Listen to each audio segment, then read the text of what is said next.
Okay, so now I've got the opportunity to say a few words of introduction for our keynote speaker for the morning, George Trachillis. Some of you had already had a chance to meet George and know that he's a high-energy guy with a lot of great ideas, and he is an inspiration, and he's been so much fun to work with.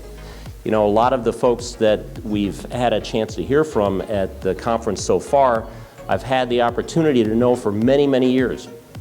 And they've grown into some very deep and long-lasting relationships.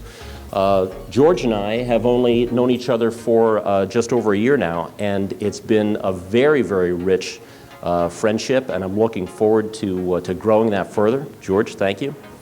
And George, as mentioned in the bio in your day book, is a contributor to a book that I really, really admire, Developing Lean Leaders at All Levels. And I carry it with me wherever I go. Well, here it is right here. There. See? There it is right there. So, you know, whenever I come up with some type of a leadership like transformation kind of need in somebody's brain, it's like there you go. So it's a great book, carried around just like I do. But it's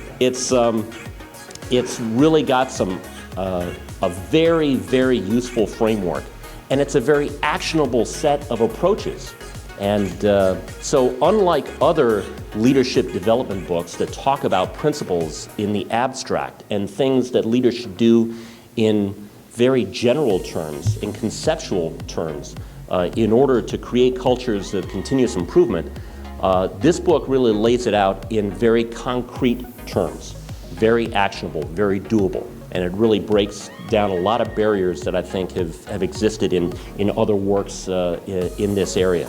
So, George is here to discuss some of the details of the models described in Developing Lean Leaders at All Levels.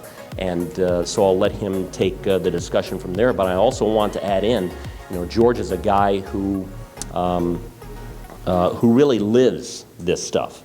And I think that is a big departure from many authors that we often run into, who write about some things, but it's a question of whether or not they actually practice what they preach. So this stuff that we're talking about in this conference is something that you should practice personally yourself.